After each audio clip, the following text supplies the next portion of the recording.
If not, I would entertain a motion, please. Gowing moves to approve the agenda. Any other discussion? All in favor, please say aye. Aye. Any opposed? Any abstentions? Thank you. All were in favor. We have housekeeping matters. Anything anybody wants to discuss before we get rolling? I have a few things. Okay. First, just curious, what's the occasion for all the flags on Harrison? It is December the 7th, which is Pearl Harbor? Pearl Harbor Day. Second, how are the private parking sign communications coming? We sent out a newsletter to everybody, and we actually got a good bit of response when that happened. Did you? Yeah, to notify everybody of the process and that we were in that program at the end of December. Now, we have our work cut out for us in the first quarter to devise whatever other processes we want. And probably the most important one is to have some sort of a process for we'll call it mobility impaired, or people who really need some sort of signage, and then we're gonna have to have a set of guidelines. Yeah. And how has the response been? It's been positive. I mean, I've been a little bit surprised. So many people love these parking signs, and I feel a little bit bad about doing away with them, but it's time. Is the Shovel Corps or Snow Corps, the volunteer snow removal program, is that under the city? No, No. that was Max Cohen doing that under community service guidelines. We have supported it. We've said we'll supply them with shovels, sand, salt, anything they need. I haven't heard. I've heard they're going to be doing it this year, but I haven't had. No one's reached out to me to talk about what they need. So Okay. Do you know if Max intends to do it again? that is my understanding he does. But Okay. that's I haven't heard that from him directly. I heard it kind Okay. of from the senior center indirectly. I was a volunteer last winter and I haven't heard anything, so I did email his coordinator email address to ask and didn't hear anything back. So So I've been doing it anyway, but it hasn't been a big deal yet, but it's about to be a big deal. I think that it is, and I was talking to the senior center about have they put together a list, because I've also asked them for a list, because Okay. the street department, then they'll give us a list of senior centers, senior center people who need help, like clearing in front of their house, the street, and maybe back dragging their driveway. And we do that. We've been doing that for about 5 or 6 years, and I still don't have a list. And I've asked like 4 times, so I'm not sure what to do with that. Okay. Thank you. That's all for me. Okay. Anybody else? I didn't. Oh, I'm sorry, Max. Go ahead. You go right ahead, Mayor. Oh, okay, very well, thank you. I was really proud of us, Colorado Gives Day today. We made those donations, and it turned out to be pretty easy. And I would say that there were some where there were like 4 different, people doing fundraising for the Legacy Foundation. So I did 1 donation to the Legacy Foundation, and there were like 3 for the Mining Museum. I just did 1. I mean, I was pretty cautious, but I did 18 donations, and the total was about $3,600. Once we were done. Wow, cool. But I was really proud of us. So thank you. This Friday we have the holiday party. I hope that anybody who can make it will make it there, including Planning and Zoning, Historic Preservation Commission. Also at 4 o'clock, we're going to have the meet and greet for our 2 finalists for the city administrator position. That'll be at Freight also. They'll be there from 4 to 5:30. I've told them both are welcome to stick around for the Christmas party if they'd like, and we'll see. That's up to them. So I'm looking forward to that. I wanted to give you a quick follow-up on, we had the presentation from Ken Olson about the fence for the railroad, and it was determined we could not do that. and I notified them in writing that we would not be able to participate because, you know, according to the federal guidelines we had in front of us that Tracy pointed out, we simply didn't qualify as a partnership in that agreement. So that was that. Real quick, we had an episode at the animal shelter this last weekend. A dog, there had been a dog that was part of a traffic accident. It was injured. And it was a state patrol accident, but I think maybe someone from the county dropped the dog off at the animal shelter. And of course, you know, we objected, said, you bringing it to us, take it to a vet. You know, if you had somebody involved in a traffic accident, you don't take them to the jail, you take them to the hospital if they're injured. But nonetheless, they dropped the dog off. We had to deal with it. It was a big wolfhound. I mean, it was a big dog. Wow. And so Dr. Linnemeyer was sick, and so he couldn't do anything. And so we were talking to Silverthorne, and they wouldn't take it without a guarantee of payment. So I gave them that. Then, as it turns out, the dog was so aggressive, we couldn't even control it enough to get a muzzle on it to take it to Silverthorne. So ultimately, and the dog was injured, we knew that, but there wasn't anything we could do. Ultimately, the owner came and picked it up. So, but in the midst of all that, Caitlin was injured, tried to control the dog.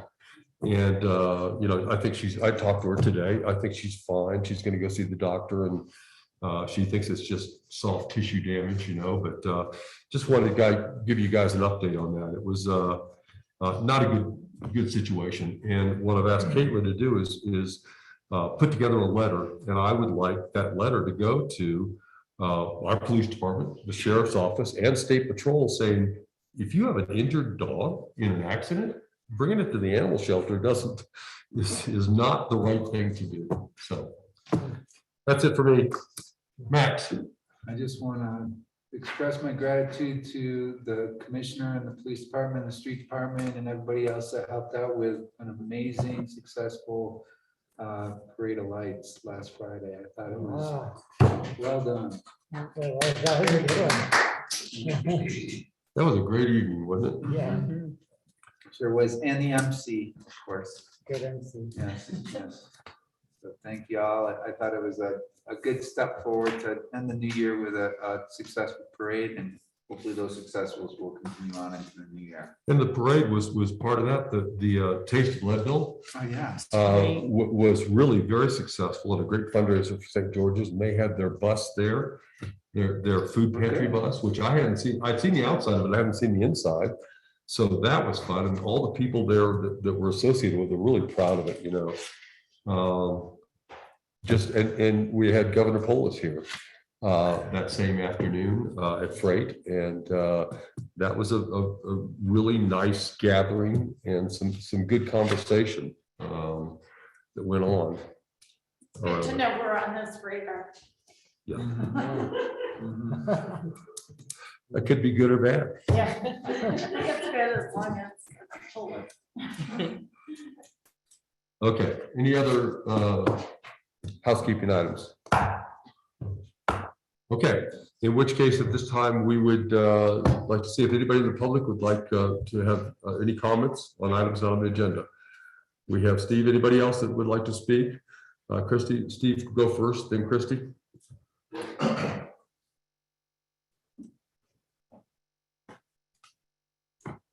I gotta watch this clock here, so let's see right about when it gets to 6.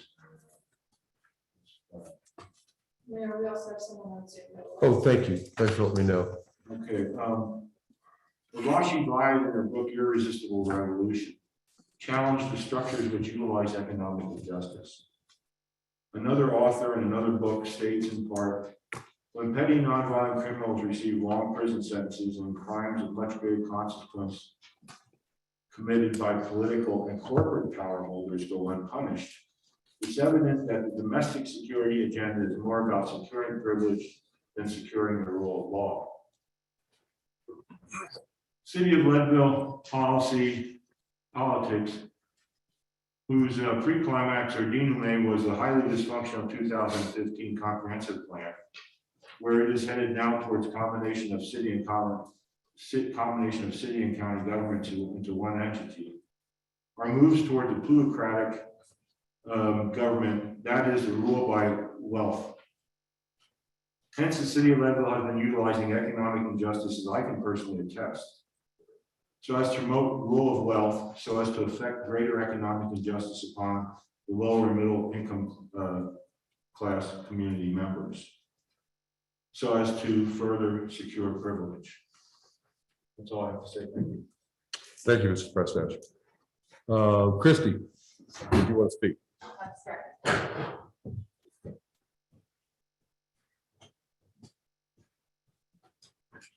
you, council, for letting me speak.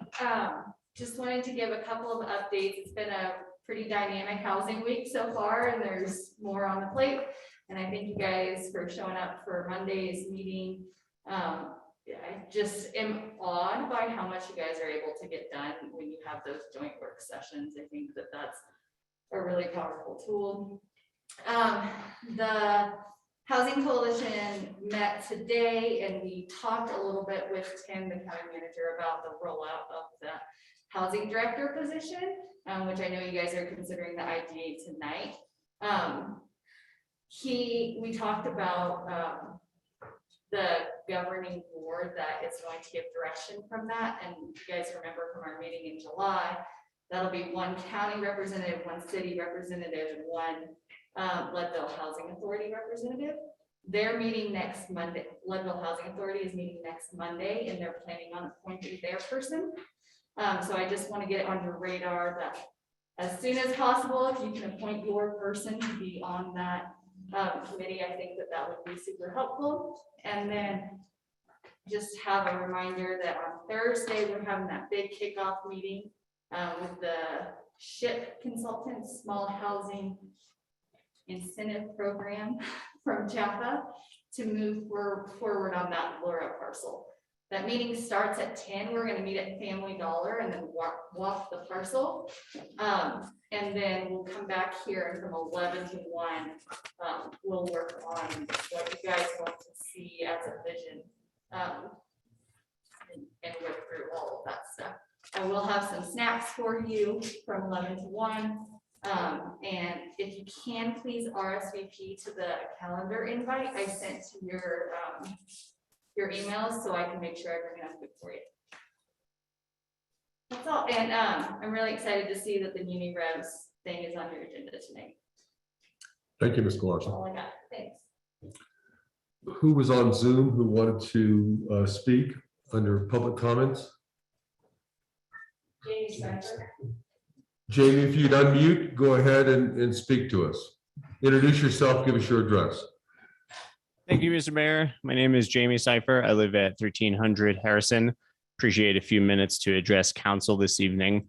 I think civic engagement is super important. Obviously, I show up to a bunch of these meetings, and it would be great if the public were a little bit more engaged. I'm here tonight just to make a comment about the website. And with all due respect, it has a lot of outdated information. In this day and age, that's where a lot of people get information about the government. And I think we have a very easily solvable opportunity to update the information that we're putting out there to the public. I spent 5 minutes today just cruising through the website, and just want to point out a few things by way of example of things that are on the website that I think could be updated. There's a COVID message on the homepage that hasn't been updated since June. There happens to be a new public health advisory that came out in November. There's a link to a YouTube page. The videos are over a year old.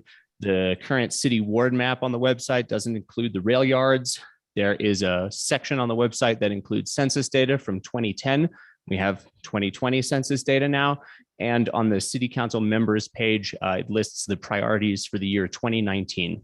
So again, I get that this is probably not a huge priority. I don't know what the website traffic looks like, but as a dude who's involved and wants to get more involved, I think it will only help serve our city and our community if we can update more accurate information that we are publicly making available about all the goings on with the city. So I hope you'll take that into consideration and hopefully update the website soon. Thank you very much.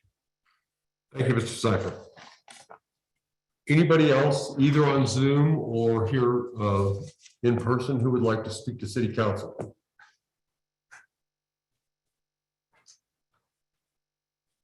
Seeing none, we will move on. Thank you all very much. This time we have the approval of minutes from November the 16th, 2021.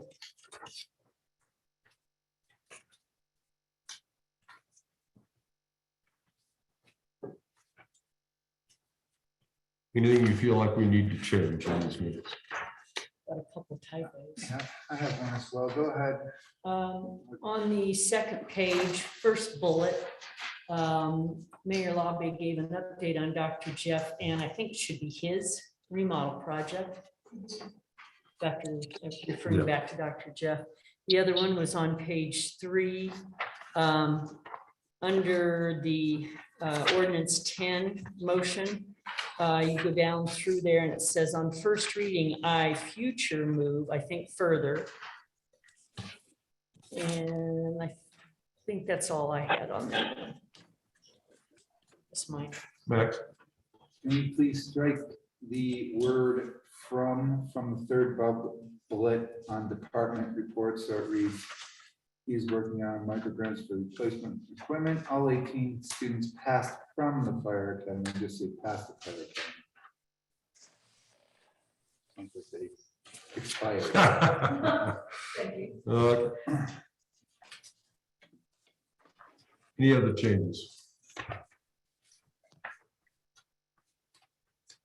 In which case, I would entertain a motion, please. Gowing moves to approve the meeting minutes from Tuesday, November 2021 with the noted edits. Virginia seconds. Any other discussion? All in favor, please say aye. Aye. Any opposed? Any abstentions? Clark abstains. Thank you. Next up, we have the meeting minutes from November the 30th, 2021.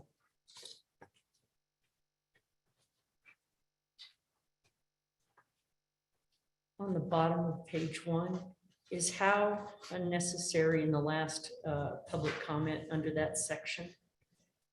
Gave comment about how the city employee benefits and not being allowed to comment on the work session during the So process. strike the word how. I think Okay. that makes sense. Yeah, it does.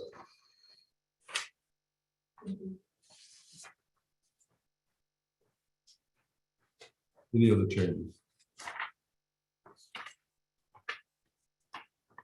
See none, I would entertain a motion, please. Clark moves to approve the minutes from the Tuesday, November 30th, 2021 special council meeting. Any other discussion? All in favor, please say aye. Aye. Any opposed? Any abstentions? Thank you.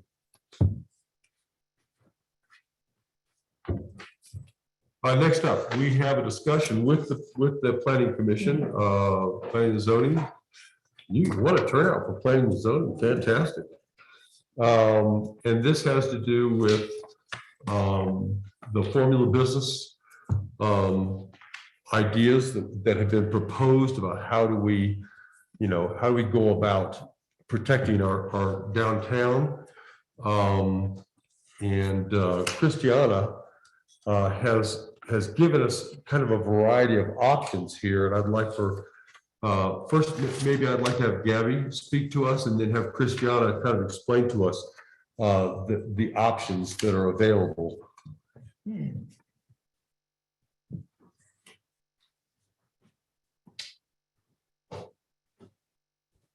Gabby Bowler, I'm the chair of the Planning and Zoning Commission, 124 West 8th Street. So we have Christiana's communication here. Lori also prepared a presentation that has some of those map options that we talked about at our last meeting. Okay. Does council have those in front of them as well? The designation? I only have Christiana's in my packet. Okay, because I would really want to talk about the map options that we talked about at our last Okay. meeting. Thank you. the two options. So Christiana's communication memo has really good information about like the definitions of the formula, businesses, and where it would need to be changed in the code were this to be passed as a resolution. But what we want to talk about tonight are some of the options that planning and zoning talked about at our last meeting.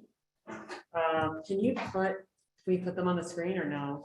No, okay, so the Zoom folks can't see them. Just explain to us what you feel like the options are. If I remember correctly, we Right, had 3 options, maybe 4, depending on how we want to we look might at it. have to correct me if I'm getting it wrong. So we really talked about that, the downtown view corridor.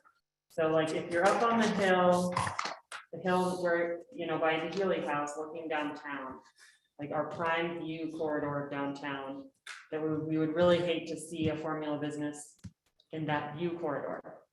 So the first option would be to create an overlay district that's basically 9th to, is it 2nd?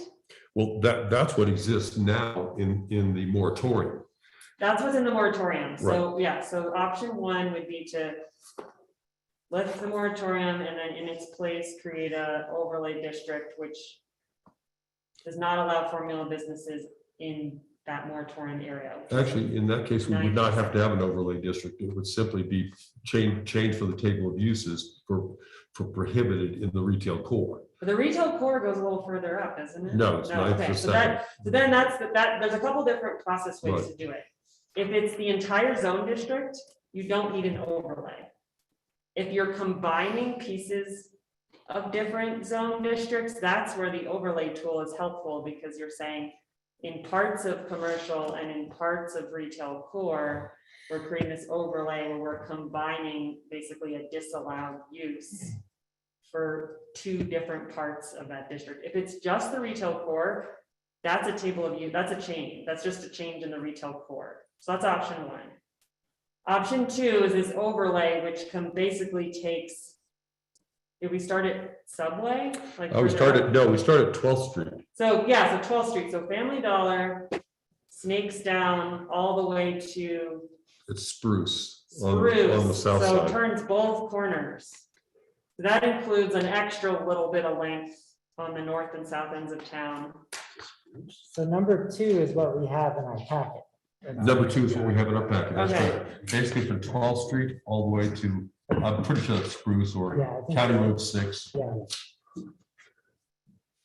Okay, Okay, I don't have that in my memo. That's fine. I'm glad you guys have that. So that's option 2. Is, so basically, there's a couple grandfathered in formula businesses, basically Subway. In that sense, would be the one formula business that's already there. Is that Family Dollar as option well? 2? Sorry? Family Dollar as well. Yeah, if Yes. it starts at 12th, that's correct. It Mhm. would be Family Dollar and Subway would be kind of the grandfathered in ones. Okay. There are a couple more. Big R is now in there, so that's. Now Big R's on the other On side. the other side of Spruce. Oh, it's on the other Spruce. side of Spruce. Okay, Mhm. so that one would count. Mhm. What other ones, Tim? There's Lifetime Fitness. She's on Harrison Avenue. Does that count? I know it's a corporation that has a lot of locations, but it's not like one of their typical gyms. So that is kind of a gray area of whether it's more like a corporate office or a that one might not qualify according to the definitions, but it might. I'm not totally sure. I think it would not, but we'd have to go into those definitions in a little more scrutiny. There's Remax. In the Remax is- formula, real estate agents and law offices are exempted from the formula Oh, I'm business. sorry, I did not see that in the, Yeah, Okay. in the rule, in the. So in option 2, can you description. remind me how far east and west does that go? Does that go to the it alley? goes to the alley. It goes to the alley. Mhm. Did we have an option 3 where we went like a We had, little bit past the alley? we had actually option 3 where we took in the entirety of the commercial district on the south side, which is that map right there. That was option 3, So that's number 3. where we would not allow formula businesses in the entirety of those commercial districts, all the way from McWethy to 12th Street. That was number 3. Okay, So can you that back would- up just a second? Sure. and talk about real estate and what was the other one? Law? I believe the real estate losses are exempted. 'Cause I don't- Christiana, I don't see that in the definition. And there is a little bit of ambiguity in the definition because it does include forming of businesses that provide services or commercial business. I don't see anything about exempting real estate. okay, law. let's finish with the overlay and then ask Christiana about the definitions, if that's okay. Right, I think that'd be great for her to answer, because I had a question about Mo's, when Mo's went through their permit process. But are they within the They're alley? on the other side of the They're on alley. the other side of the alley, so Yeah. they're out of the zone. Right. So that was another question, and this wasn't one of the options, but planning and zoning did discuss. But Moses and transitional commercial. Right. How far east and west do you want to go? Do you want to go just to the alley? Is it appropriate to look at TC or TR locations?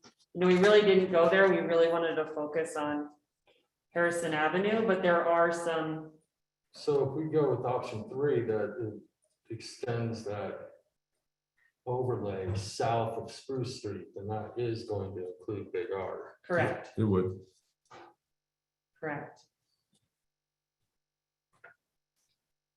And then there's nothing in the overlay that includes the rail yards. That is correct. However, They're a planned unit development. We wouldn't be able to do it anyway, and they- Yeah, they're PUD, so they're governed by their PUD guidelines. right. So they're Yeah. somewhat exempt from this. And they went through the vested rights process, which Right. means So we any- can't any of that- change the rules after the fact. any of that commercial area in phase 2 would not be subject to a conditional use permit That is correct. outside of the drive-through. Yes, you're exactly correct. Right. That's right. Right, I remember that Okay, thank you. conversation about Thank you for drive-through. clarifying. And that was part of the PUD agreement. I do. I think planning and zoning, I want to speak for everybody, but remembering the discussion, I think we would support any of the options. We really think it's most important to protect that 9th Street to 2nd Street U corridor. I think we would also support some of the other options that extend it to varying degrees. I think we've been thinking a lot about gateways to town and kind of what people see and how the traffic patterns are, what the land uses are kind of on the north and south edges of town, and you know, whether we think or what kinds of businesses we think would be appropriate there. And we know, we do really value having businesses you can get off the highway that we don't want in downtown. So kind of having places where different businesses, are more appropriate than others. So I think we're really supportive of any of the options that we talked about. One last option we had talked about was, I'll call it option B, but then in the commercial district from from Spruce to McWethy, making in that commercial district, making it conditional. Not prohibited, but conditional in that it would be prohibited in the downtown corridor. Correct.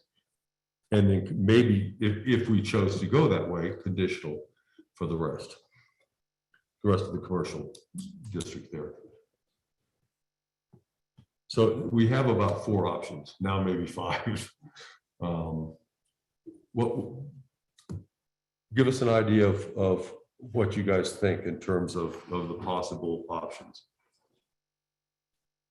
I think the 12th to Spruce is a viable option to prohibit any form of businesses there outside of the ones that already exist.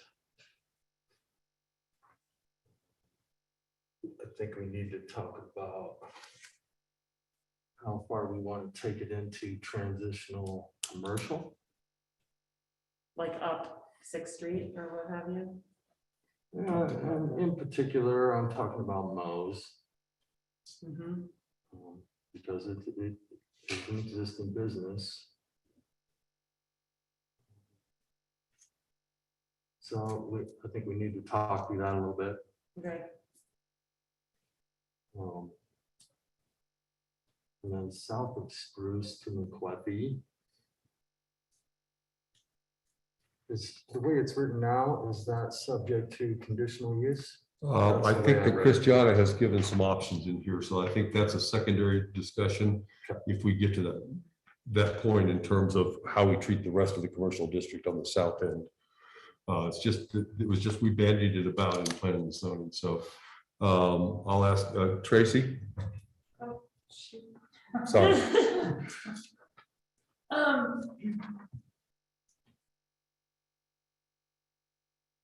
I like option 2 with the conditional use option through McClethy to Spruce, but I would like to see it stretched to the first block instead of the first alley. Okay, but it's not conditional, it would be prohibited in that. Yeah, In that but option. I mean, conditional between Spruce and McClethy. Oh, I see what you're saying. Yes, thank you. Max?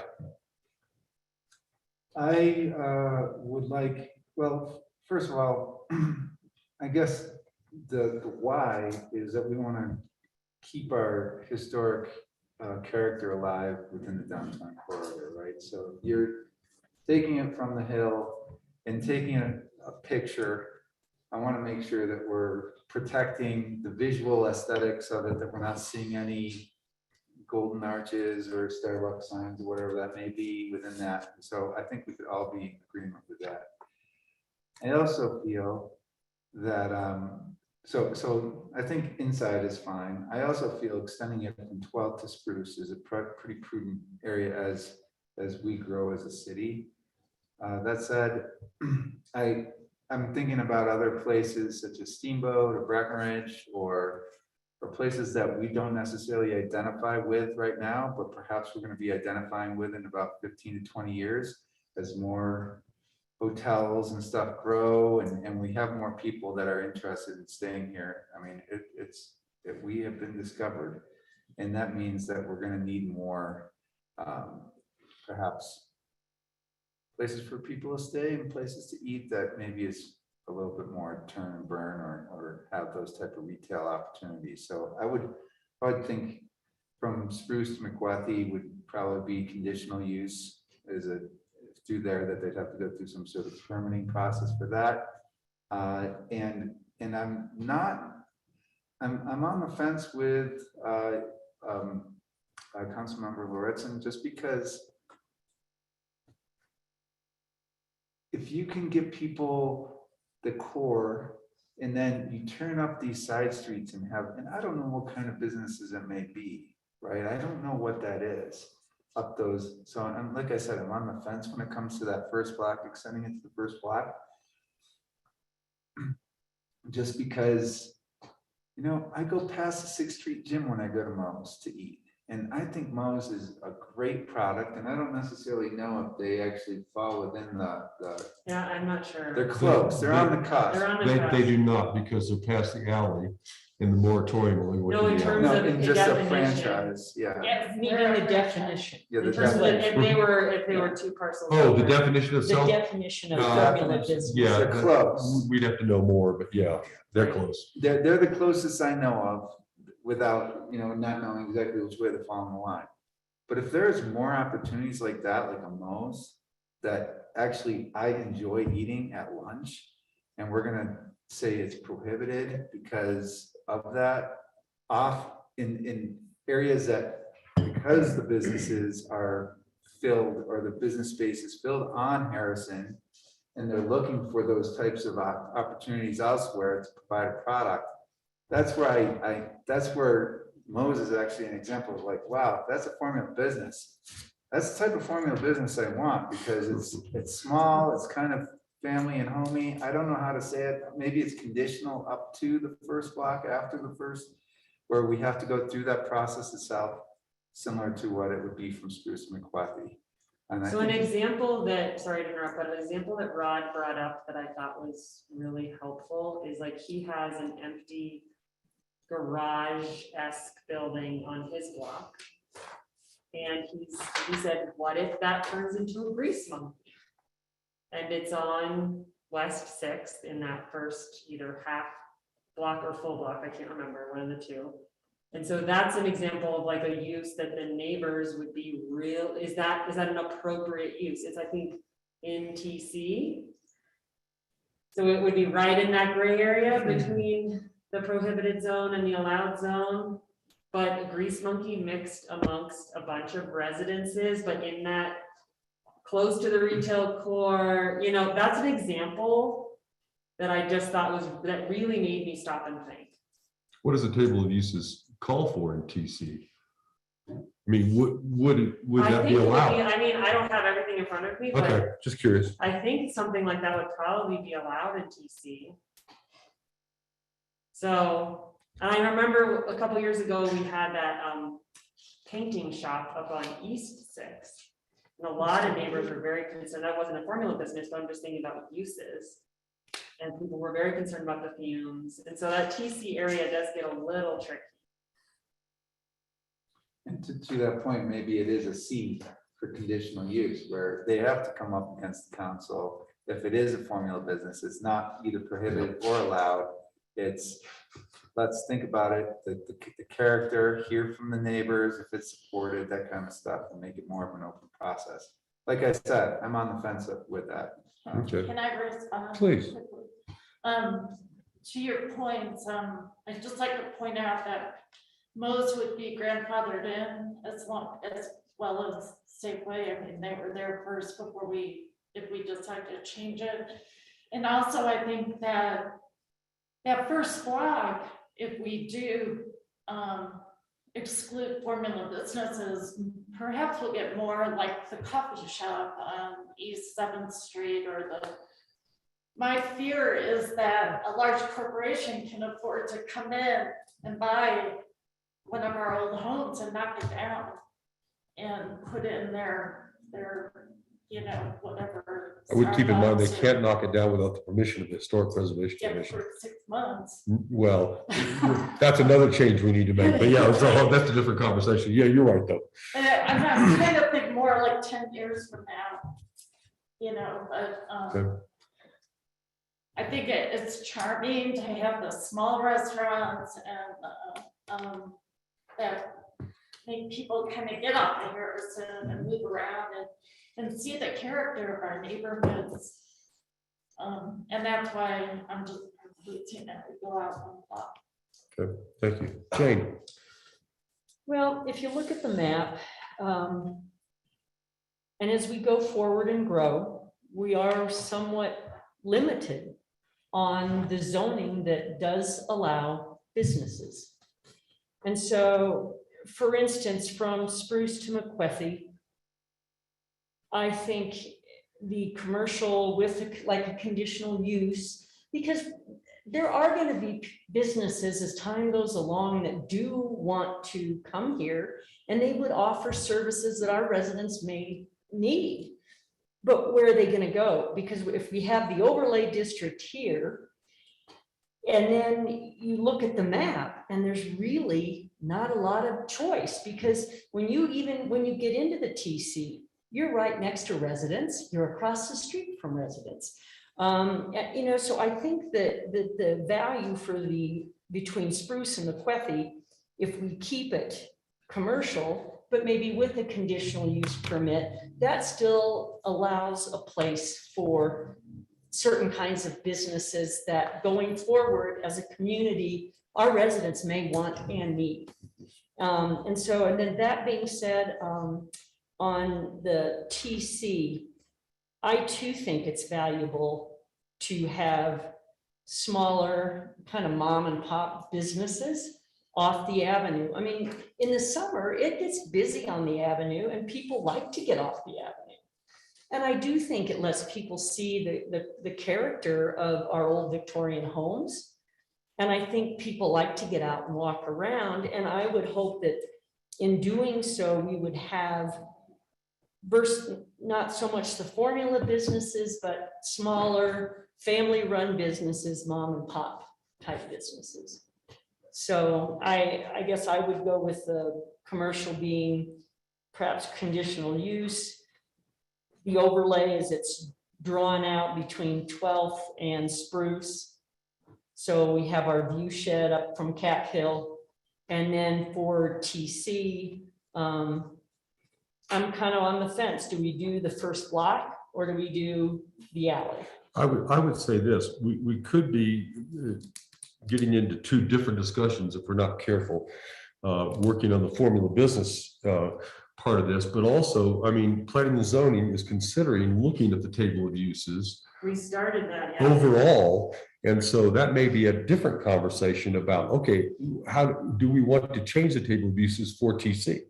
Or do we want to change, you know, and so I think that we should be careful not to try and, you know, do it all tonight, but rather focus on formula business and then have planning and zoning bring to us a table of uses changes that they're going to recommend. Yep, I think that's a really good point. So this discussion tonight is coming to a consensus on the overlay district. Yeah, and I think it's Is that also what we're worth, trying to focus on tonight? Well, we're trying to focus on formula business ordinance and where that might be. We talked about a variety of different options. I'd like to hear from Cisco before we go much further. As far as the overlay district and the zone we're talking about, I like the conditional use from 12th to McWethy. I would rather do that than prohibit formula businesses there. do you mean from Spruce to Spruce. McCarthy? Yes. Okay. What did I say? He said, Oh, okay, sorry. Yeah, Spruce to McWethy. And then in general, I like Tracy's idea of the 100 block off of from 9th to 2nd being included in as to prohibit formula businesses. So then it would extend from Poplar to Pine on either side as we go on. Because I do think what our retail core is now is Harrison. But I think it wouldn't take much for that to really expand a little out, and that would be our core still. And I think I would want to protect that in the future. But I do also want to make sure we're thinking about this from an employee standpoint. And some of these businesses would be good job creators. Some formula businesses are much better to work for potentially than local employment. And so I don't want to deprive our residents of those opportunities. So I do want to make sure we balance that. And I do think that this would balance it because those formula businesses could be up in the rail yard. They could be in along Highway 24 between Spruce and McWethy. So I feel like this would balance that, but it is a principle I'm keeping in mind. Thank you. Can I make one more comment? Please. Okay, so I think there's also, this is very much like a city-county collaboration because a lot of those businesses, if they can't locate in the city, where are they gonna go? They're gonna go, let me talk about perfect example. Pizza Hut, perfect example. Those are technically in the county, but they're in that, like, you can see them from the road. You can get off the highway, stop and eat dinner, etc. And so I think there's some pros and cons about the stricter you are in the city, sometimes that creates sprawl in the county. For example, like the town of Ithaca, where I went to school, like grad school, they outlawed box stores. Where did Walmart go? Where did Home Depot go? They went literally a block away from the town border into the county. And so that is something that happens that I think is worth being aware of. About, you know, the city has strict regulations and then it just, everyone goes one step out. We don't have a ton of land options, so maybe that won't happen to the same degrees that it would happen in like a plain city. So that's just one thing I wanted to bring up.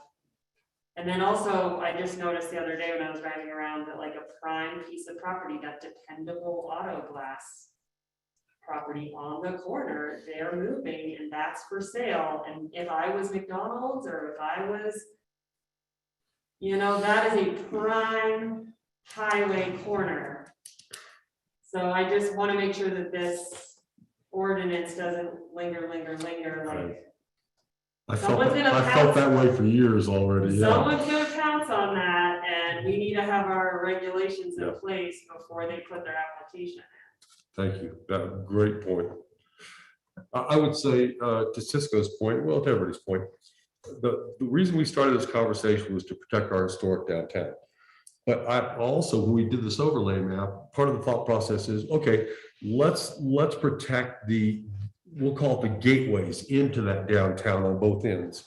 So it sounds like we have a consensus that option number 2, which is from 12th to Spruce, might be in everybody's best interest, and that we do commercial from Spruce to McWethy in that commercial district. Conditional. And I'm sorry, conditional, yeah, something like that. And then we have future conversations around the table of uses in the TC and TR zones, where we might want other conversation. Where we don't seem to have consensus is where we want to go to the alley or all the way out the 100 blocks on either side of Harrison Avenue. So I'd like to hear more about that. I'm not trying to rush the process, but it sounds like we're kind of on the same wave, but we need to get to that.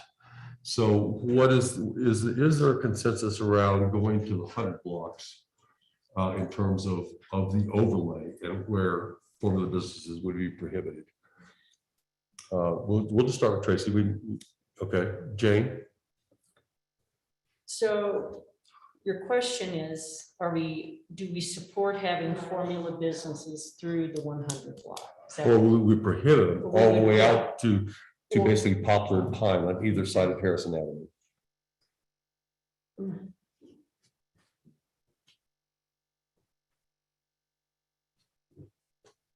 I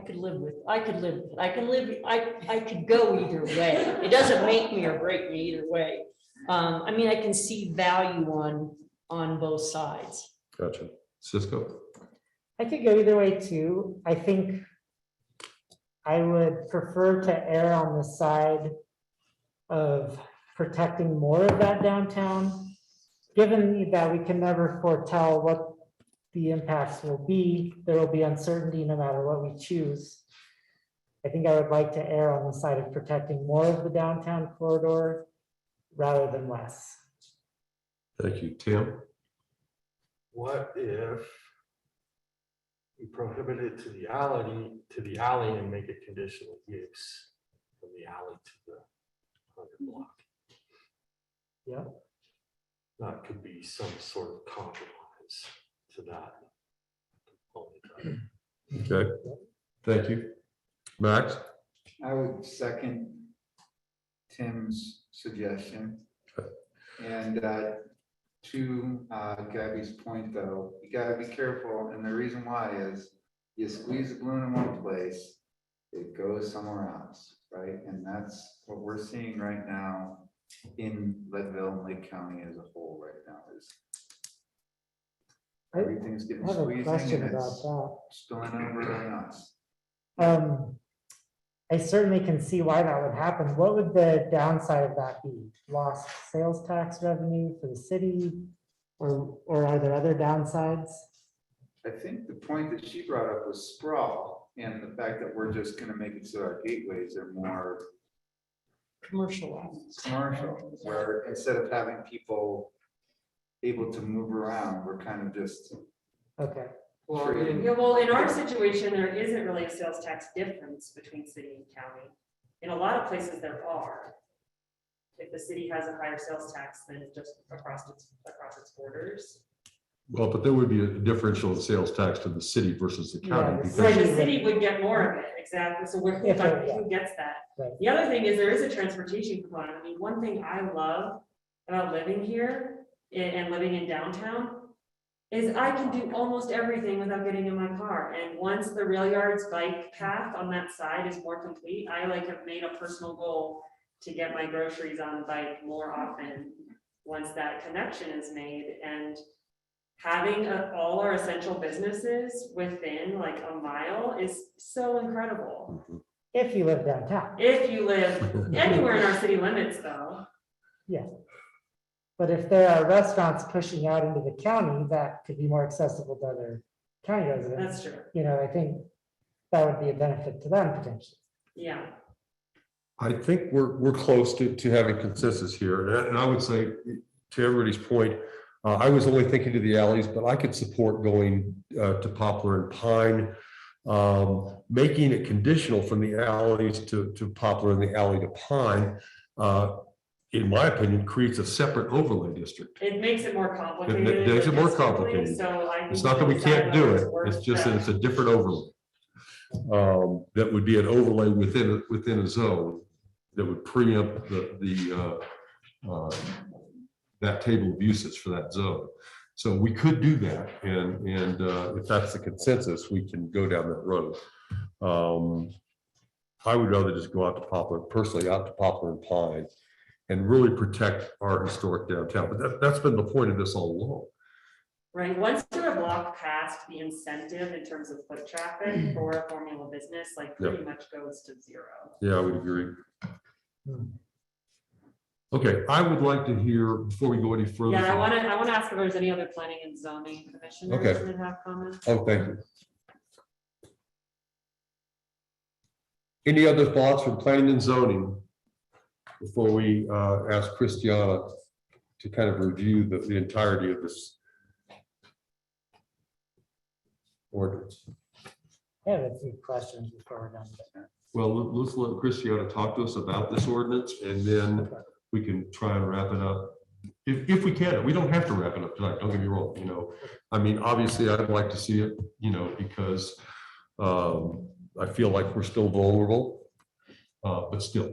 Because the point is that we have to actually have an ordinance in front of us on first reading. So we're trying to draft.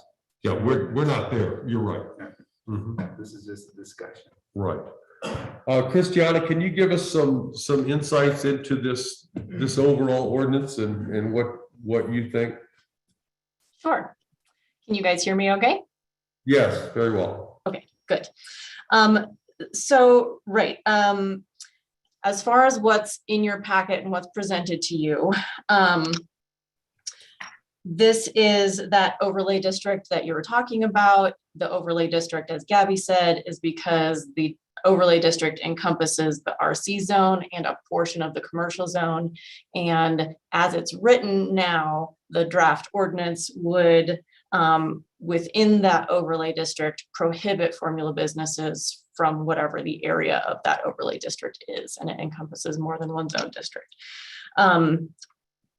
So as far as for me and for ordinance drafting purposes, the big four things for me are really how to define formula business. The definition in the draft ordinance is fairly expansive. It's one of the broader definitions. And I included that broader definition in your draft ordinance, just so you could see what a broader definition would look like. It can be narrower. For example, I believe it's Crested Butte that defines a couple different types of formula businesses. It has formula hotels and motels, it has formula restaurants, and I think it has formula retail stores. So they focus on those specific types of formula businesses, and it doesn't encompass all formula services or all formula commercial businesses. They focus on those, and I think they have a CUP process for those formula businesses in certain districts. So, but again, what's in your ordinance, that's the more expansive definition. We can go narrower. So that's question number one. Question number two is, as you guys have been discussing, where does the city want to prohibit formula businesses? If we're going to go with an overlay district where it encompasses an area that crosses different zone districts, then we would do the overlay district. And we would want to, as the mayor was pointing out, have one overlay district for prohibiting formula businesses. If you wanted an area that encompasses multiple zone districts where you would have a CUP process for formula businesses, that would be a separate overlay district. Or you would exclude it from a zone district throughout all that zone district using the table of uses. The third thing is, for me, is if you want to allow formula businesses anywhere pursuant to a conditional use permit process. And then if you do What is that area? And what are the CUP standards that the city would want to impose? So those are the main questions for me. And those are the big, I think, policy areas for the city council to weigh in on.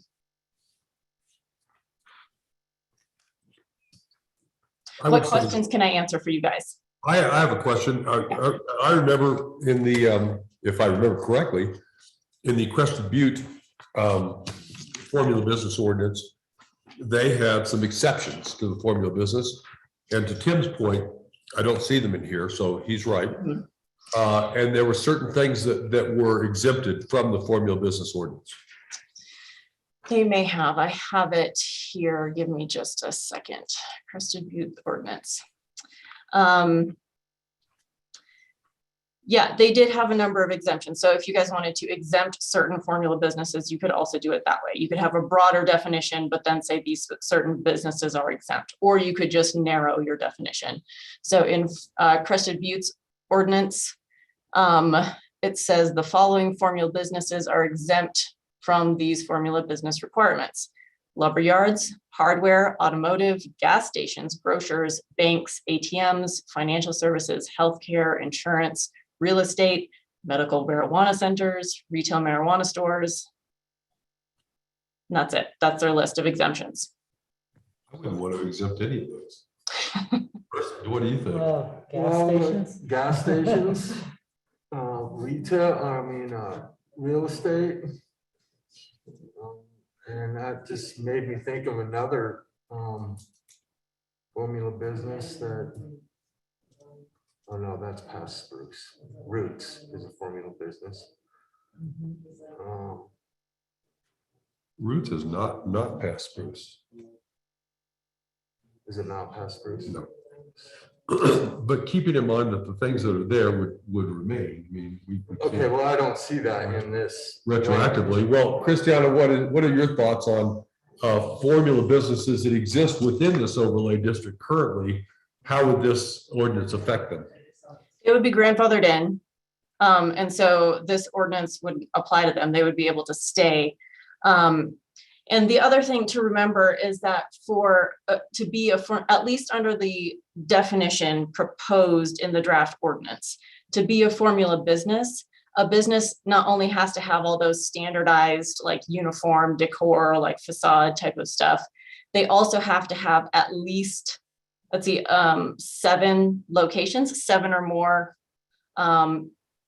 stores in the US.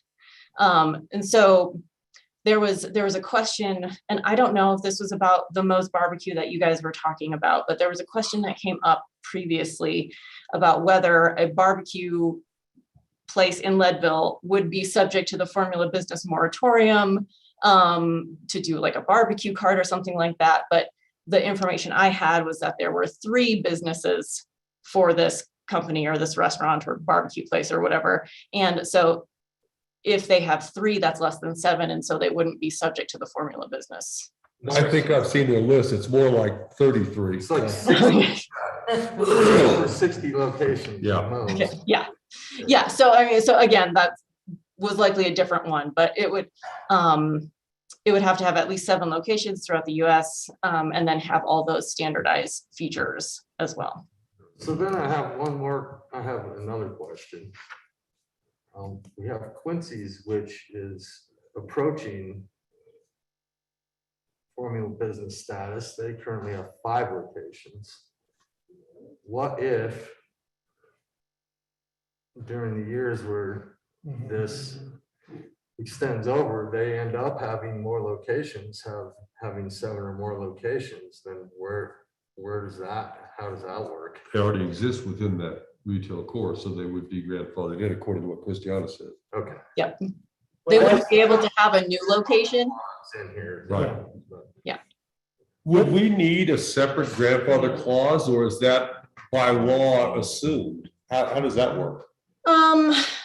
It's usually prudent to give kind of an effective date saying that, any businesses who existed within if we're doing an overlay district, for example, any formula businesses existing within the overlay district prior to this date are all grandfathered in essentially. We could say that and should say that in the ordinance, Okay, thank you. just to make it really clear.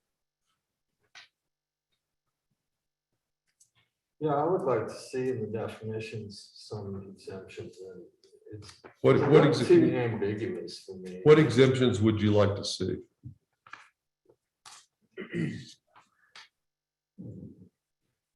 think we need to unfortunately add gas stations to the exemption because whatever that gas station's called, that used to be the come and go. If they wouldn't be able to sell their property to a Well, large. that's actually a great point. Yeah, Would the grandfather clause exist with the business or the business owner? I think it's you mean the type of business versus the business owner? The example that was given is a gas station that's changed hands about 3 times in the last 3 or 4 years. Right. If the owner of a gas station sells that gas station to somebody else, does that exemption apply to that business location or the owner of the business? Yeah, I'm sorry, yeah. Yeah, so if the come and go, it's the come and go, right? But If it was to stay a come and go, but just change ownership, I think that would still, like, it would still be able to continue their business there. They have If it They have were changed the to- name of it, so does that matter? What's that? They have changed the name of it each time, so does that matter? I don't know off the top of my head, Mayor, if changing the name of the business matters. Could we put that in the ordinance to well define how that would be handled in the case of the sale of a business that would be, previously grandfathered in under this ordinance? I think that we would need to stick to how businesses and zone districts are, and uses, I should say, are usually grandfathered in zone districts for new zoning code changes. But let me make sure about how exactly that would work. I just don't know all of the details off the top of my head. Yeah, that's a very good point, Tracy.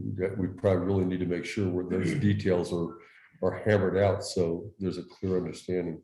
we could make those exemptions conditional use exemptions, Ooh, right? well, I don't know if I want to do that board.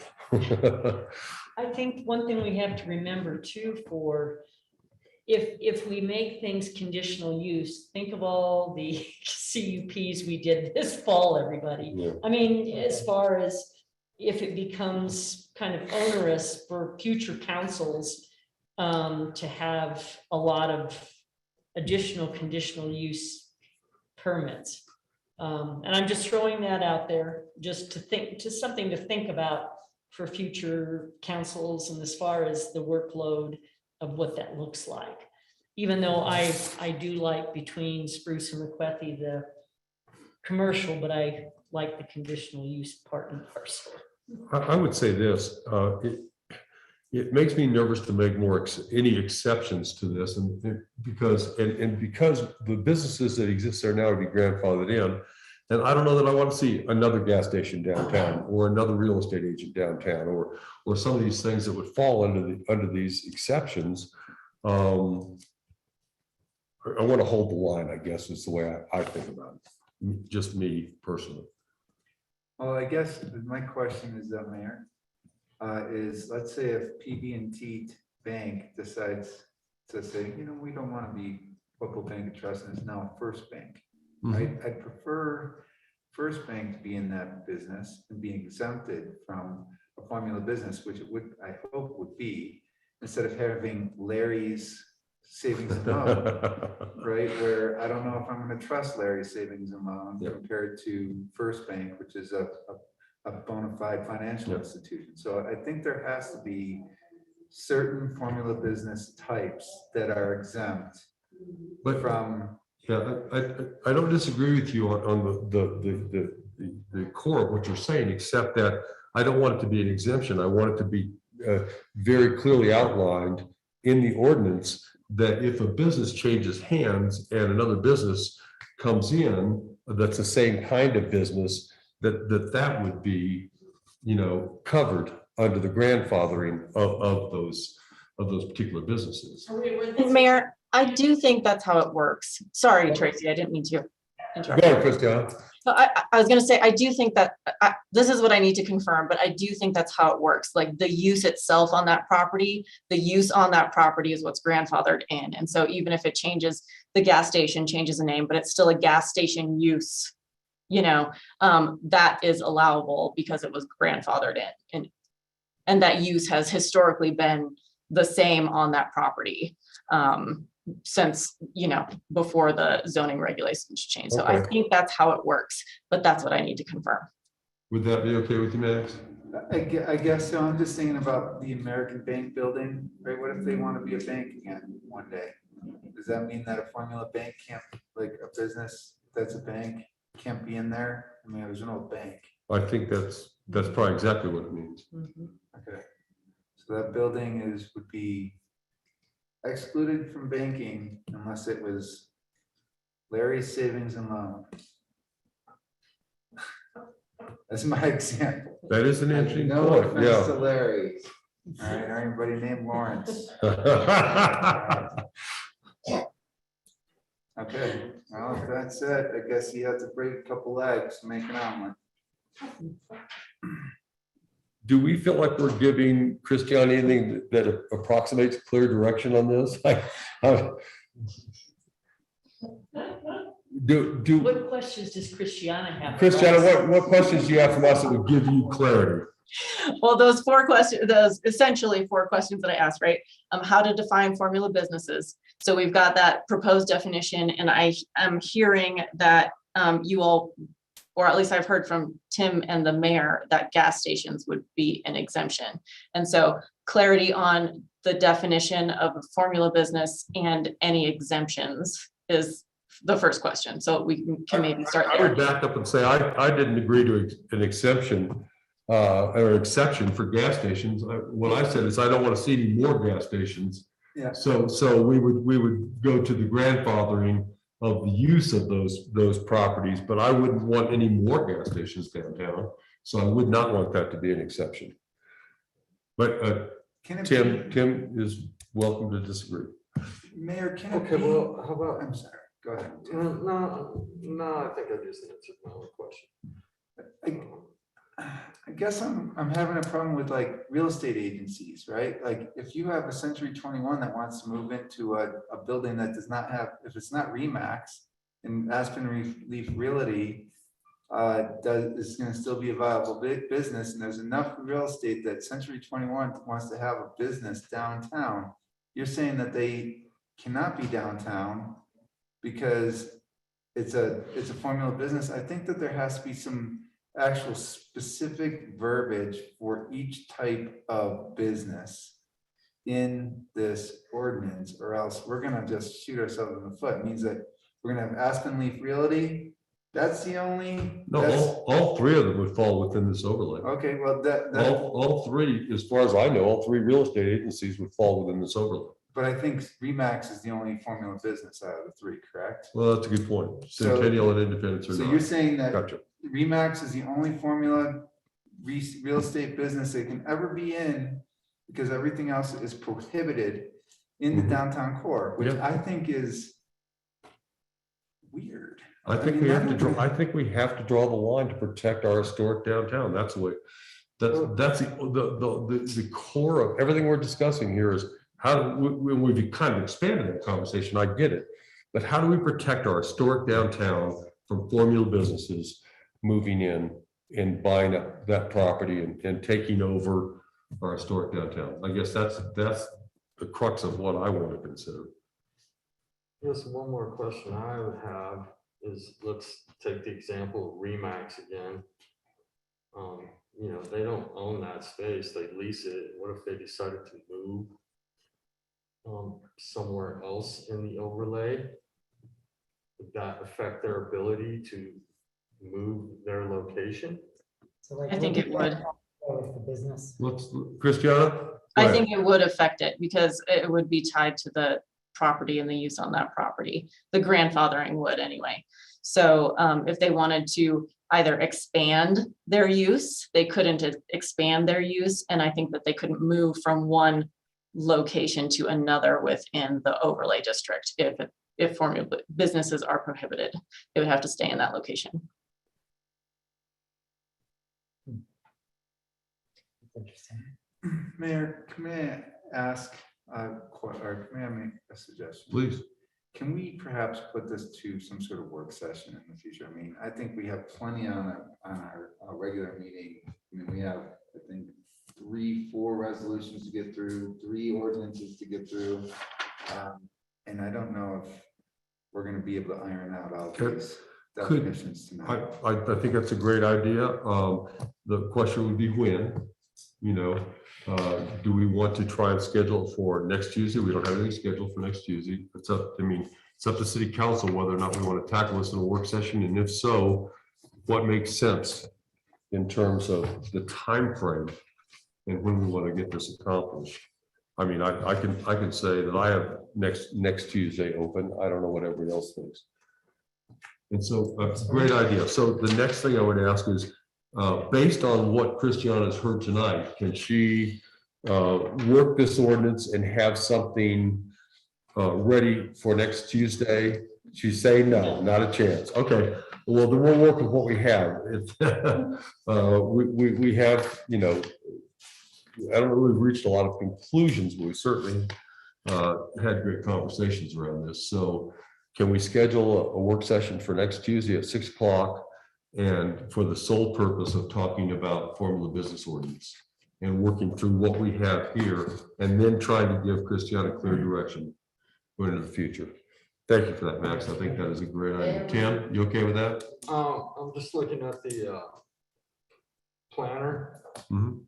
And we have a regular meeting scheduled for the 21st. We had already decided we were not going to hold that regular meeting.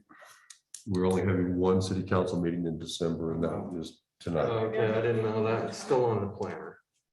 Yeah, well, I know that, but yes. Do you want planning and zoning to be at that work session? Well, that's a great thought. Planning and zoning, how do you guys feel about that?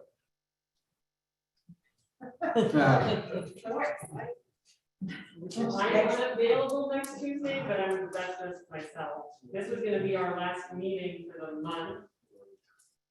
You have added some capacity with Tane joining us. You guys have been team. She's up on. I would rather just be just a council issue. I think planning and zoning has done their due diligence. Right, I don't know what else we can contribute at this point. I mean, we're happy. I would say you're welcome to attend and give us any insights you might want to give. But to Tim's point, you've presented us with options, and that's what we'll work with next Tuesday. And Thank if you, there's Tim. any notes about table of use changes, I would like to pick that back up in 2022. What I think we should have for that meeting is have the table of uses in front of us. Because we're Right. talking about, TC and TR, but we don't actually have the table of uses in front of us. So we'll have that along with zoning maps ready for that meeting. And I think the overlay district, we're pretty close to that. I think it's the actual definition Yeah. of what it. what we And should be exceptions and Exceptions, grandfathering definitions, wording, some of yes. the The devil's in the details. All right. In lead up to that, it sounds like Mayor Christiana, are you in communication with other communities who've implemented this? Or- I haven't talked to anybody else in different jurisdictions, but I do have example ordinances that other jurisdictions have passed. And so that's usually what I'm looking at. I just wonder if we could talk to someone in Crested Butte or one of the other. We have Crested Butte's ordinance. That was the originally when I first thought about this, I was talking to different cities. Very few cities have done this, but Crested Butte had. So I talked to their mayor, they sent me their ordinance, and that's what started, this to begin And with. so just what I was leading to is, do they have any regrets, things they would do differently? How has this played out? Are there things they'd recommend us rethink about? So if that's possible and you have connections, that'd be great. I will try early next week. This week's going to be out of the Okay. question. Okay. But early next week, I can try and reach out to Crested Butte They have a town manager and a mayor, so I'll try and reach both those people on Monday. What other communities have done this, if you know off the top of your head? Christiana, what other communities? Aspen is the other one I know of in Colorado. I have seen a couple of different out of state, like different formula business ordinances from different states. I've seen a couple from even like Massachusetts. There's one in Florida that I saw, maybe California.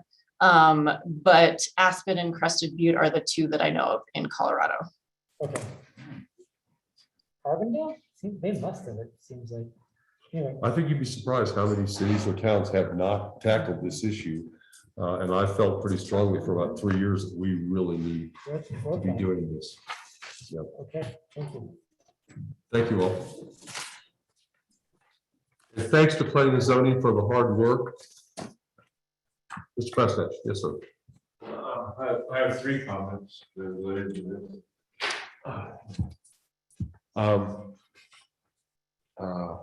The first, Christine said something about restricting things by use.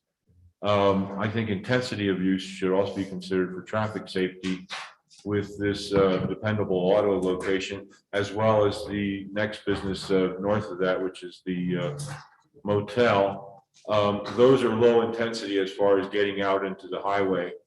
If we had restaurants there or something like that, there'd be a greater predilection for accidents, I believe. So I hopefully you could craft something in there that would restrict the type of business in there, so it would be a low intensity for traffic safety. On the question of safety, since we brought up Mo's business, there's a highly objectionable statue there which promotes violence. One of the thrift store girls, lady's daughters, was admonished because she wore a T-shirt that had a rifle on it or a gun on it. And since they won't tolerate that in the schools, I don't see why Mo should be advocating that on the south east corner of his business. And if the argument is that, well, we can't challenge aesthetics. First, the aesthetics of my business were challenged in a manner that was official persecution. The other one is that certain groups are protected against slighting, and I think although this doesn't fall, the post office employees and victims of violence don't seem to fall under protection that is federal. I think that something should be said that statute, that's horrendous, that post office violence statute. And then the third issue is, let me think for a second, the most important one. I'm older and I lose track of what I'm trying to say. Did that. And the third thing was, we were talking about types of businesses, limiting the businesses. Gosh darn.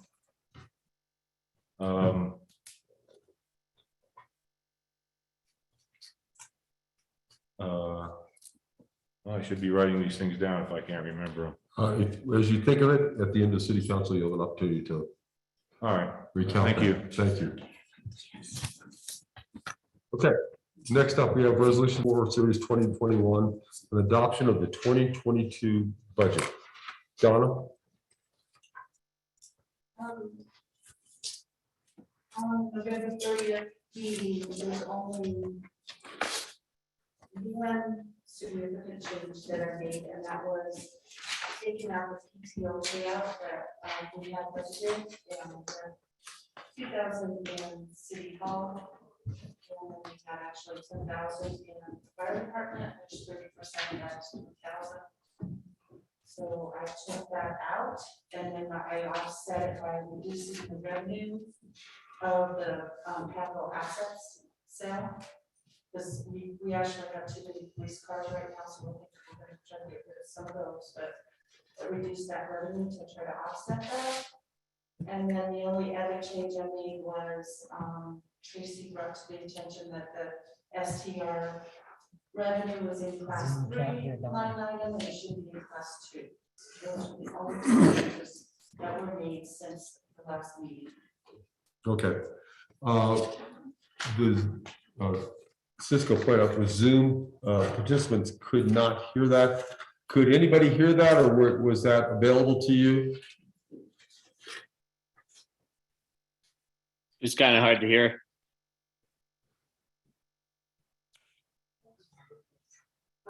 No, you have to go to the podium. Thank you, John. Is the podium speaker working? Yes, Thank you. Sorry, Donna, just have to repeat that. I don't remember what I said. Ah, 10,000. Changes. Okay, so since the November 30th meeting, it was version 1.6. There was only 2 changes that I made.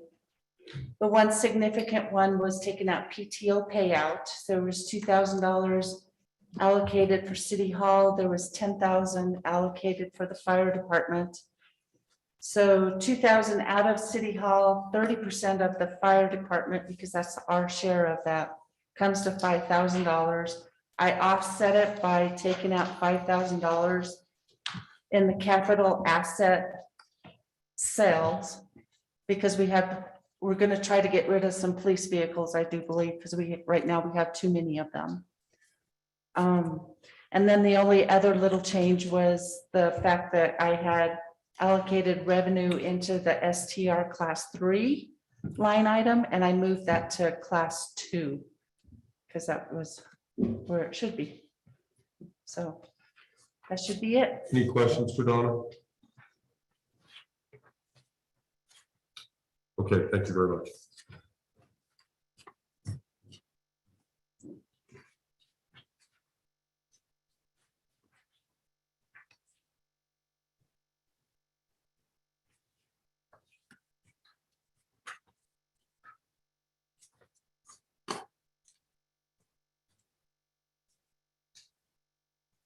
Any other questions for staff?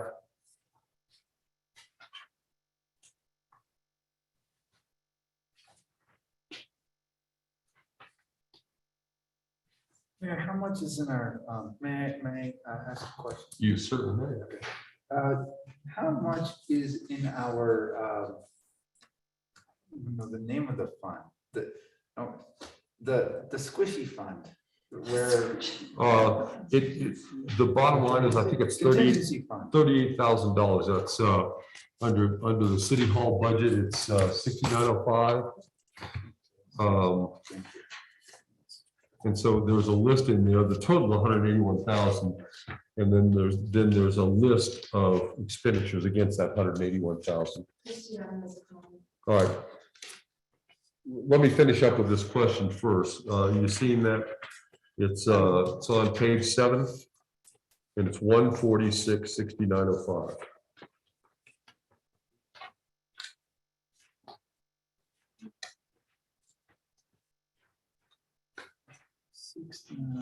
Operating contingency, 181, and then there's those types of that we've already earmarked for. That's correct. Okay, and that additional is $38,000, so if a high school contingency comes in and asks for $500 for, we can provide. Yeah, and as an example, the donations we made today came out of that fund as well. In addition to the Christmas cards, the Safeway cards that we put in the Christmas cards for employees this year.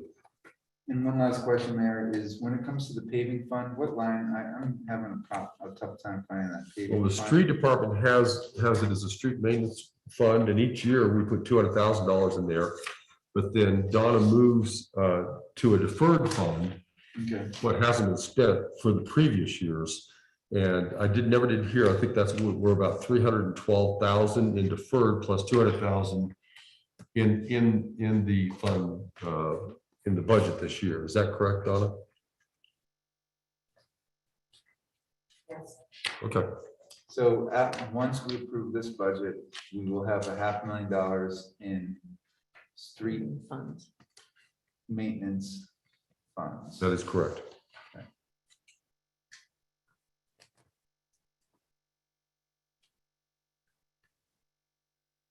Christiana, I'm sorry, do you have a comment on the budget?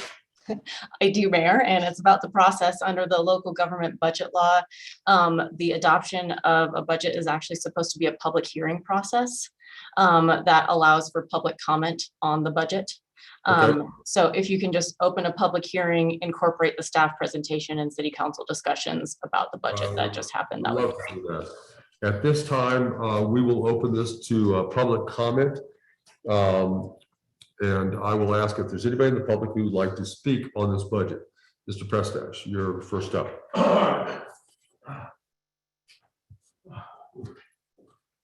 On page 4, we have salary for the municipal court of $19,599. It's unclear whether this covers the court clerk or if this is just for the judge.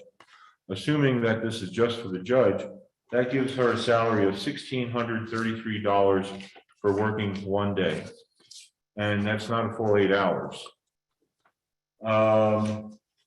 Page 3, we have discretionary employee bonuses.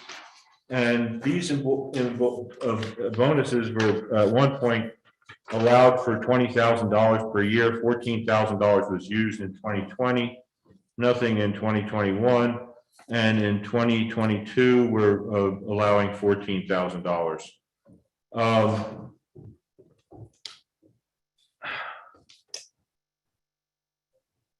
On page 1, we have sign permits. We're only collecting, what, $300 a year. Now, the realtors seem to enjoy extra special protection in this community. That's beyond reasonable. And I propose an ordinance that they be charged $50 per day. I mean, $50 per month for a sign on a property. That way, if they have the property listed for a year, that would cost them $600. When they sell this property for $500,000, what's their income on this? Is it 10%? Do they get $50,000 out of it? Is 5%? Do they get $25,000 out of it? How much money are they making when they sell a property?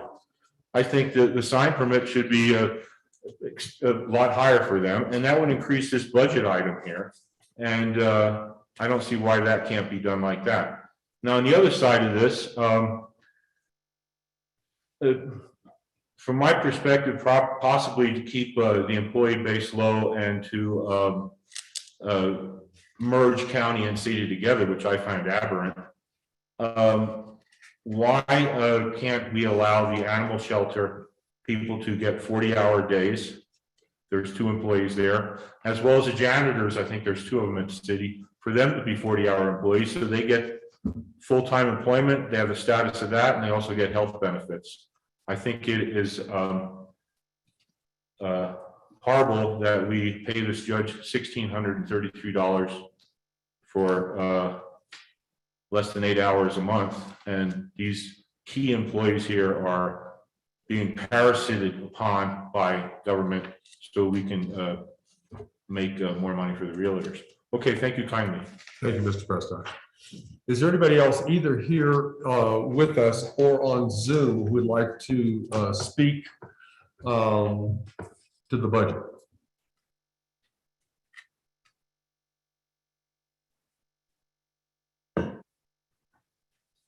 Okay, thank you very much. In which case, I would entertain a motion to close the public comment portion of the public meeting. Gowing moves to close the public comment portion of the public hearing. Jensen seconds. Is there any other discussion? All in favor, please say aye. Aye. Any opposed? Any abstentions? Thank you. So at this point, we are in deliberation in terms of the resolution before us and the adoption of the city budget.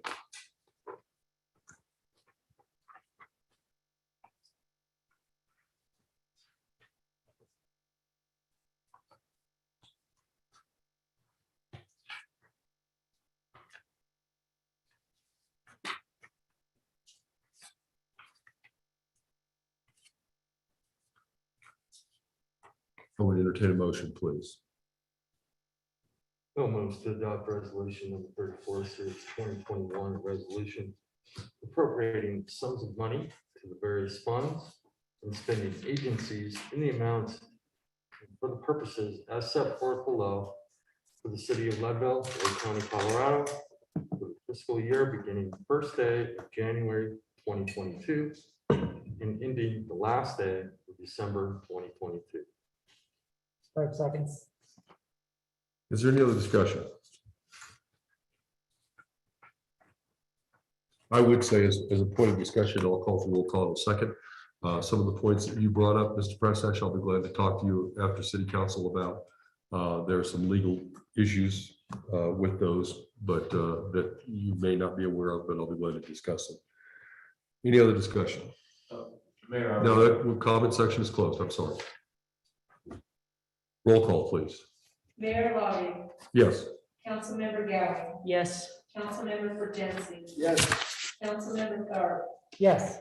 Councilmember Whitson. Yes. Councilmember Hill. Yes. Thank you, and thanks to everybody and to Donna in particular for working so hard on this budget. It was a joy, was it not?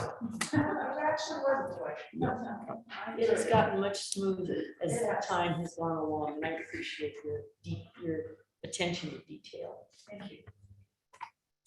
Next up, we have resolution 35 of series 2020, a resolution certifying and levying the mill levy of the city of Leadville for 2021 to defray the costs of government for the city of Leadville for the 2022 budget.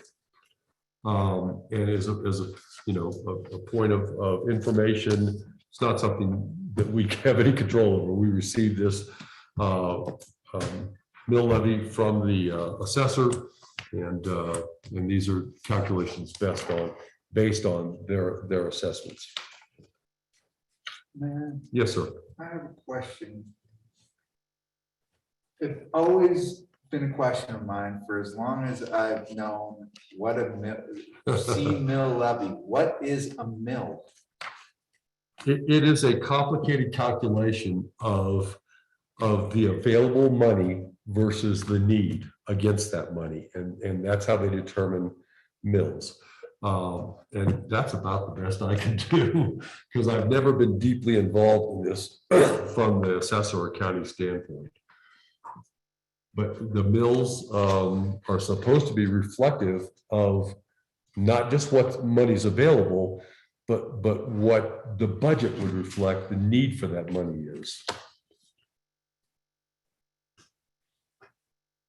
Donna, any thoughts on that? Christiana, any thoughts on that? A mill is usually an amount of, it's like a percentage, it's just a tax rate, basically. So it's like usually 1 mill is $1 per $1,000 of assessed value of property. And that's all I got, Mayor. Yeah, I get it. So the puzzlement continues. Yeah, okay. Well, Sorry, we can't do better than that. I don't know that I've ever had a really clear, in-depth understanding of how the calculation takes place, but it does.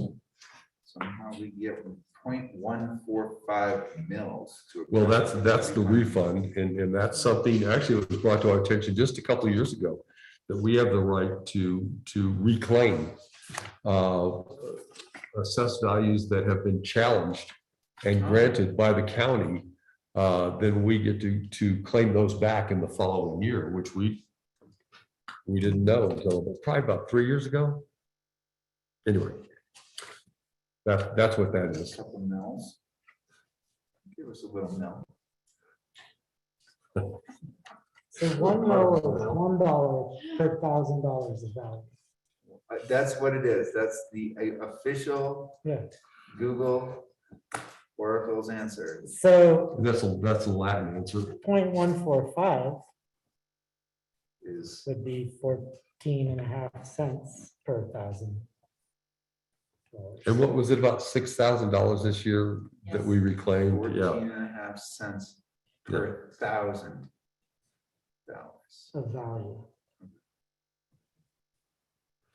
I would like to point something out on the last page of this, and it is the page that, that is reflective of the dollar amounts of total assessed value.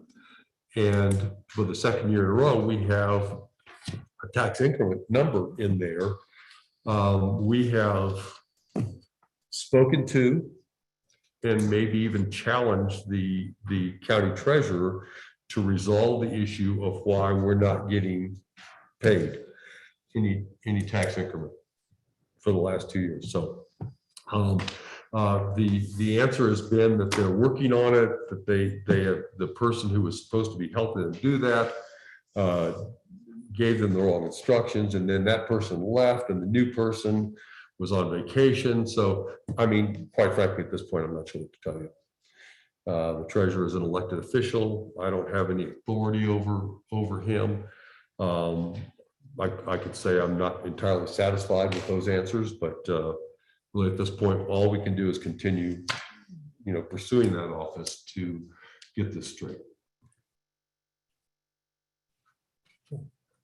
At this time, I would entertain a motion to adopt the mills that have been presented to us.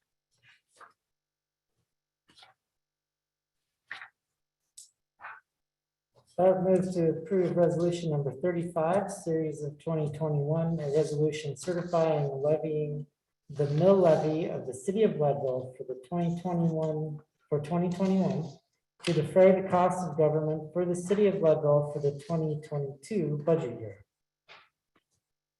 Dowling seconds. Is there any other discussion? Roll call, please. Councilmember Fajensi, Yes. Councilmember Tharp, Yes. Councilmember Gallon, Yes. Councilmember Hill, Yes. Councilmember Lloydson. Mayor Lobby. Yes, thank you. Next up, we have resolution 36, series 2021. This is a contract with Muni Revs for the accommodations tax. Donna has been working with Muni Revs on this. We have a proposal in front of us relative to how we're going to handle the money that comes in under the taxes for 2A. Donna, you'll need to step up to the microphone, sorry.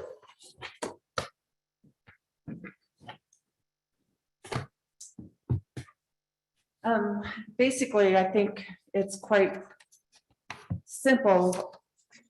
Contacting Muni Revs, it was just basically because we already used the module for short-term rentals. This was just kind of adding a piece to it, so it was much cheaper for us to do it that way. So they just basically gave us a pricing, project pricing for that module to handle the lodging revs or the lodging tax, the accommodations tax.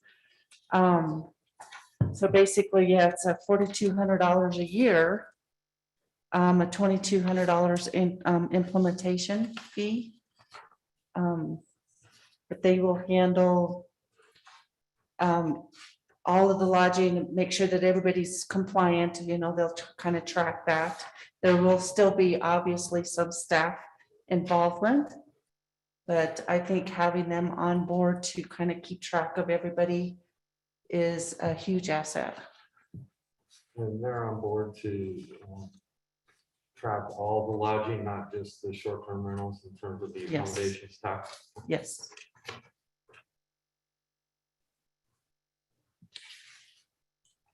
Any questions for Donna? And also, we'd like to hear from Christiana about this resolution. Is there anything in the resolution that we need to be paying particular attention to? I think that you guys have the updated resolution that I sent to Donna and Diane today, but I'm not sure. Mayor, I did not review this contract. I just saw a couple of items in the resolution from the packet that was sent out that needed to be corrected, and I sent a new resolution, but I did not review this contract. Okay, thank you.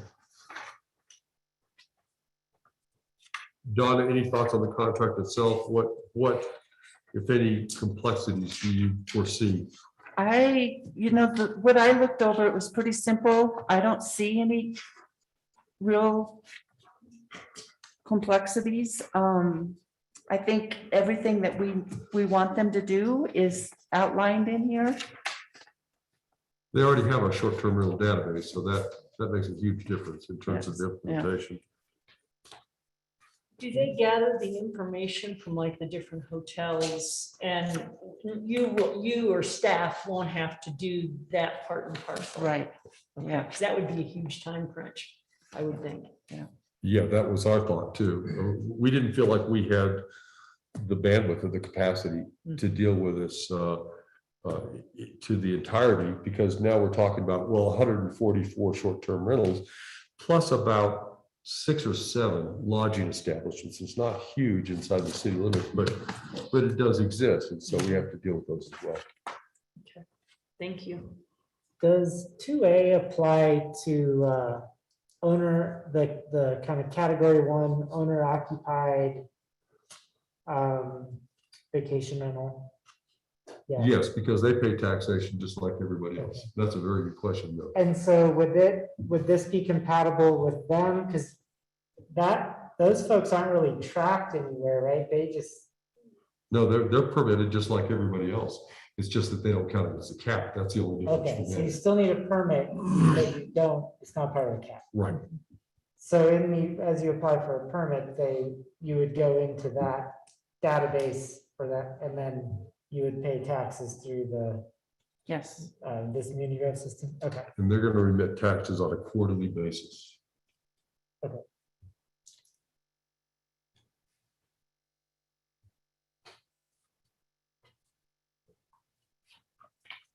Any other questions, or thoughts?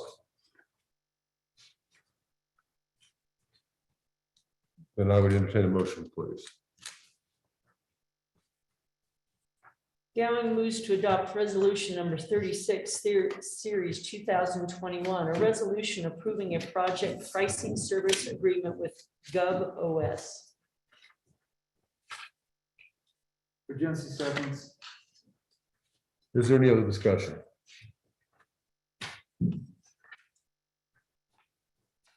Roll call, please. Mayor Walling, Yes.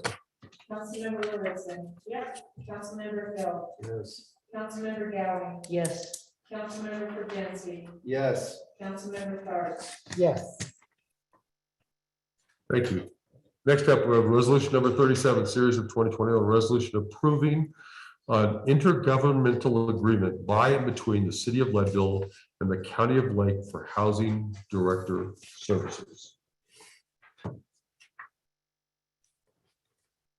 The county met yesterday. In fact, they met here.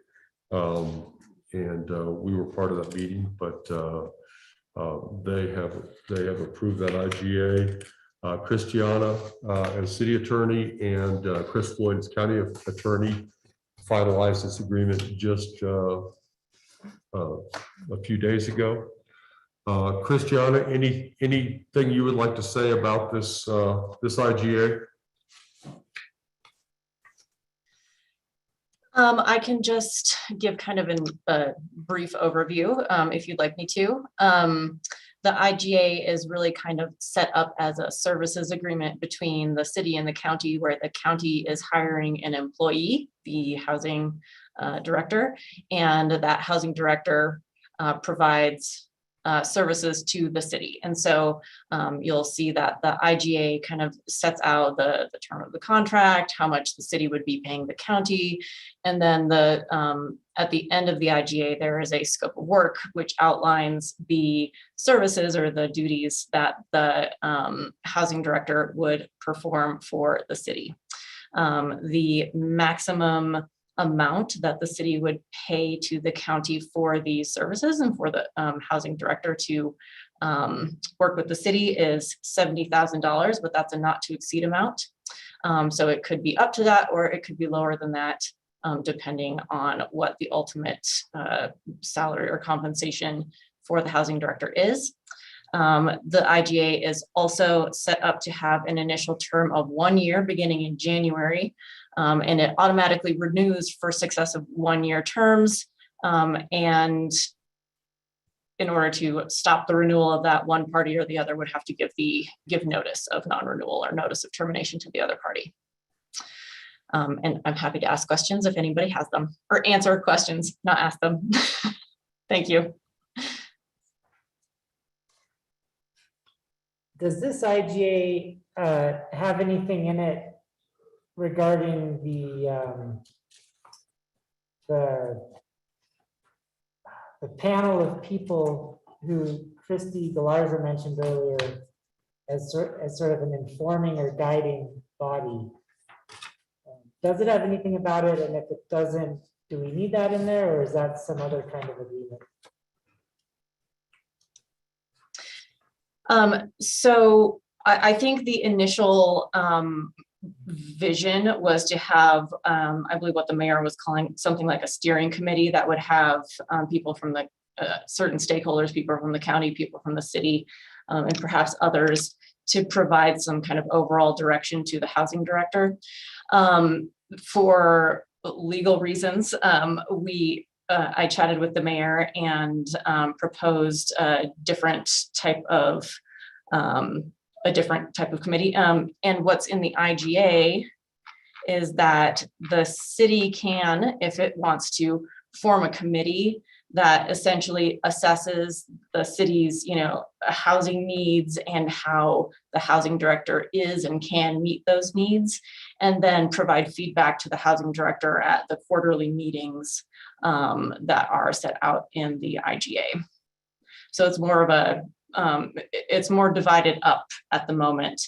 That steering committee type of thing is more along the lines of when Leadville and Lake County have a regional housing authority. A regional housing authority would have kind of an oversight committee or an executive committee that provides direction to the regional housing authority's executive director, which would function a lot like the housing director is. But right now, since there's no regional housing authority and, the city and county have a lot of separate properties and, some overlapping goals, but also separate goals, it's a little more divided up at the moment under this IGA. Thank you.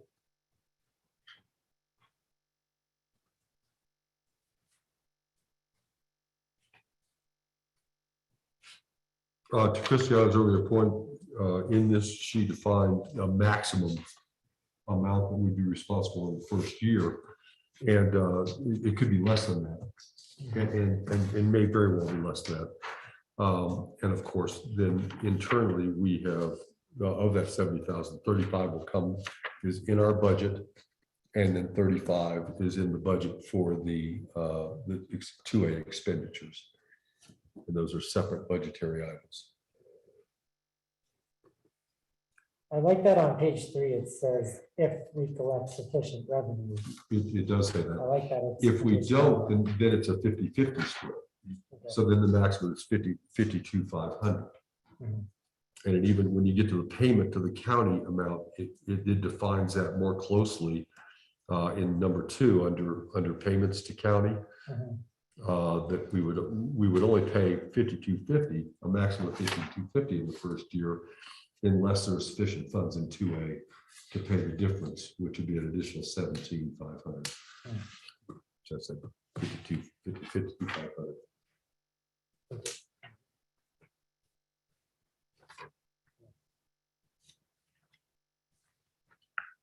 Any other questions or concerns? I appreciate the county was willing to take on this as an employee relationship. We talked about the timelines yesterday for overall housing issues, but the timeline for this is January, February to accomplish the hiring of this director.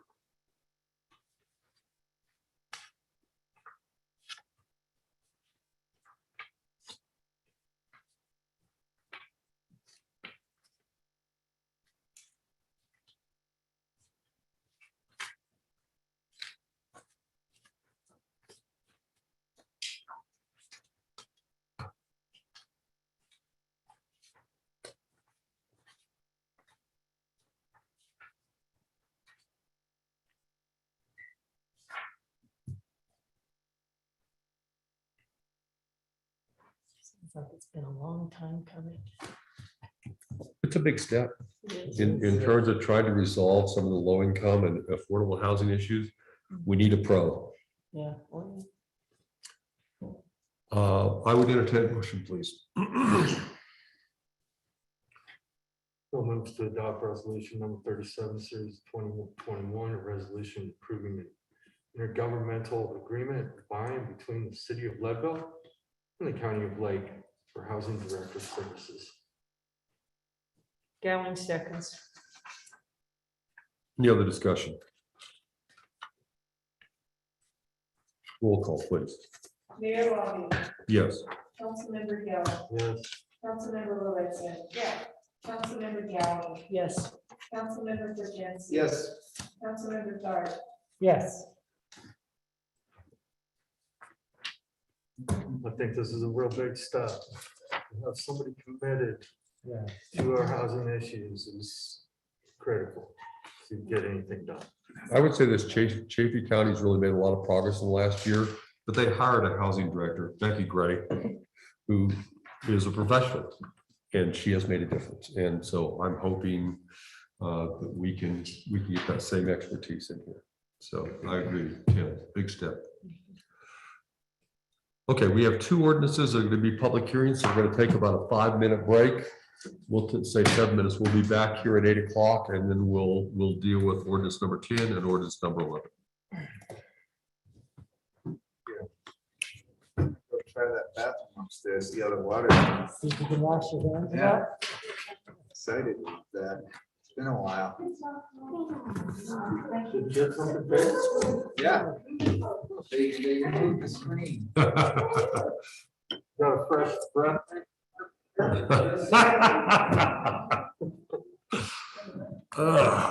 It's not soap, it's a breath. Don't Don't wash your hands with it.